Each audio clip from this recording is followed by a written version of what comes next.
What's good, YouTube? It's Nas and we back with another video. Thank y'all again for 1,000 subscribers. Road to, I guess, more. But in today's video, I'm going to be talking about Scottie Barnes because next season should be kind of interesting for the 24-year-old All-Star because as we all know, the Kawhi Leonard trade is still up in the air, looming. Obviously, you traded away your fellow All-Star Brandon Ingram, a young player, Grady Dick, and I'm pretty sure 1 first-round pick or 2 first-round picks, but I'm looking forward to seeing what next season looks like for Scottie Barnes because I did think we seen an upgraded Scottie Barnes during the playoffs this season when they lost in 7 games to the Cleveland Cavaliers, who obviously ended up being in the conference finals, and the Raptors gave them a real challenge. It wasn't that easy out that a lot of people were expecting from the Cleveland Cavaliers. The Raptors made it extremely hard for them, and obviously Scottie Barnes was the leader of that. And Scottie, in that playoff series, he averaged 24 points, 8.5 assists, and 6 rebounds, and 1.5 blocks per game,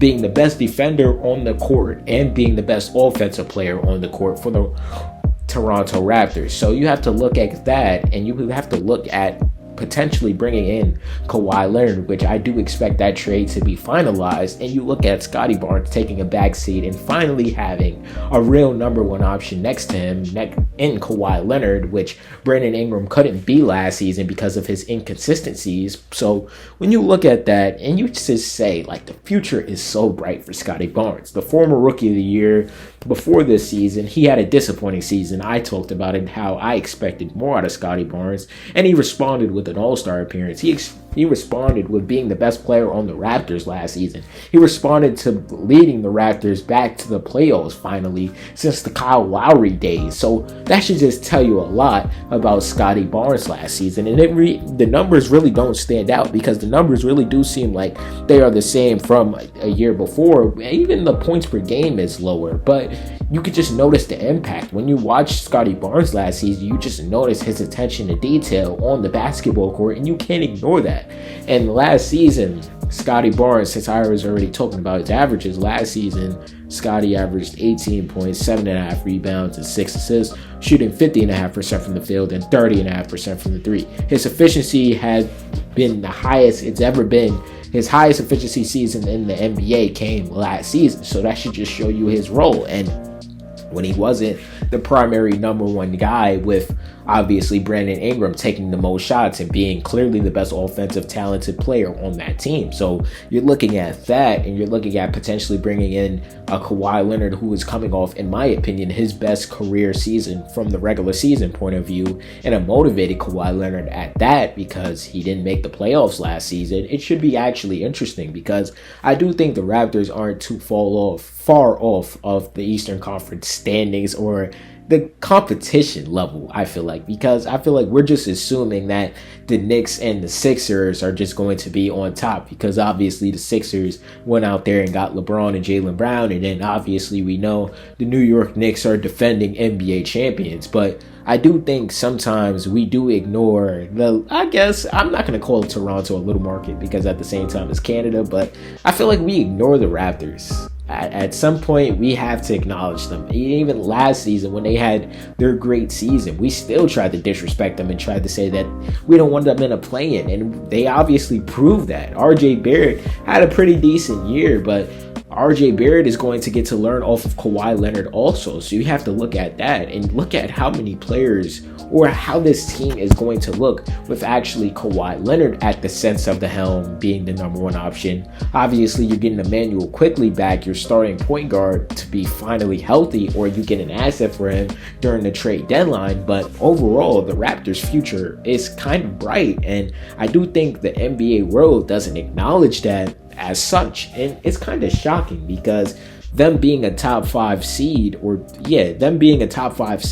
thought you talk about that. I don't think they should be ignored in the Eastern Conference because I think we're talking about all the other teams that got better, but obviously with the trade looming, we can't really talk like it's official. But I do think Scottie Barnes being at the helm of that and him being the Raptors franchise guy will obviously motivate the franchise and motivate the team actually. Like I was saying, there are other teams in this standings like The Pacers are going to be fully healthy with a healthy Tyrese Halliburton. The Wizards, a motivated Anthony Davis, and obviously a motivated Trae Young. Miami, who just traded for Giannis Antetokounmpo, who was the 10th seed. The Hornets, who are hungry for their first playoff berth.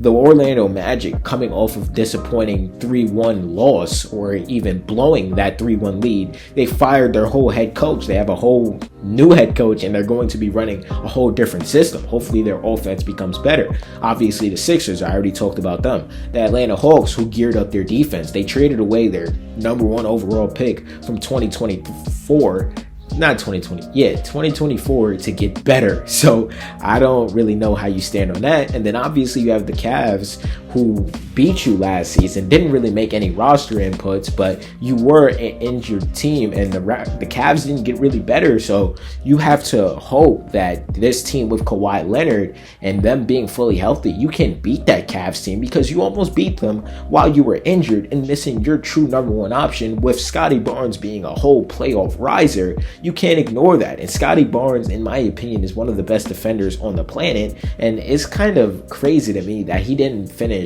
top 5, I'm pretty sure, in Defensive Player of the Year. It's kind of disrespectful, even, in my opinion, but I'm not going to get on that topic, because as we all know, the East is going to be a bloodbath, and I can't just talk individually, because I think I know what to expect out of Scottie Barnes. I am expecting that 18, 8, and 5 again, and helping Kawhi Leonard not have to obviously be the best defender on the court, because I do think sometimes with LA, even with him being the best offensive player by far on the team, he did have to be that standout defender. When obviously Zubac was traded, Harden was traded, even though we know Harden is not known for defense, Kawhi Leonard is known for being one of the best two-way players ever. So when you look at that and you look at Toronto, he's not going to have a heavy defensive load, even though that defense with the Raptors, with a front court of Scottie Barnes and Kawhi Leonard, is going to be fucking disgusting.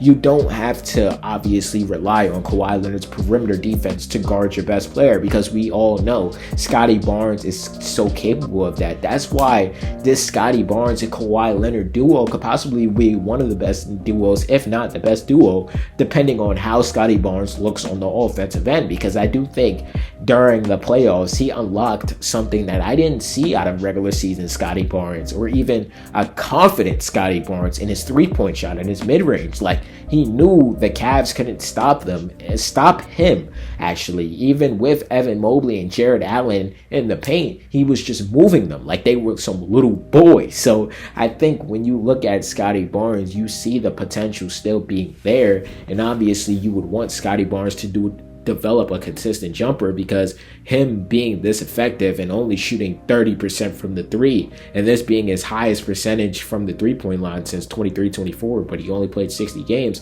This season he ended up playing 80 games, so more of a sample size. You can possibly see what you can get, but I do think Scottie Barnes will be getting better from the 3-point department, and that's when we could possibly see the real Scottie Barnes, and what we can see, what we actually have in Scottie Barnes. If you're a Raptors fan, I said we like I'm a Raptors fan, but Scottie Barnes is only 25 years old. He is the former Rookie of the Year in a loaded 2021 draft class. So I'm not going to obviously talk bad about Scottie Barnes, because I am a Scottie Barnes fan. I want y'all to know that. When I did bash his name a little bit on my channel, that's because I'm motivated to see Scottie Barnes do great, and I know what I saw during his first 2 seasons when he was an all-star. The season prior, he just didn't look like that, and this season, last season, he ended up returning to all-star game. So I look at the Raptors as being a potential threat in the Eastern Conference, and I think a lot of us should look at them as such too, because they won't be a play-in team, in my opinion, if that Kawhi Leonard trade goes down, or even if it doesn't, because I still do believe in Scottie Barnes and BI. They showed it last season. But y'all let me know how y'all feel about Scottie Barnes down below, and y'all let me know if y'all think this trade is going through, because it's August 15th when I'm recording this video, and the trade still hasn't gone through. So y'all let me know down below. Subscribe. What's good, y'all? If y'all made it to the end of this video, I hope you guys enjoyed it. And my last video is on your screen, and the channel icon's on your screen too. So click one of them if you want to continue watching my videos. And if you enjoyed this video, leave a like. It helps the algorithm push me out. And I appreciate y'all for watching this video nonetheless.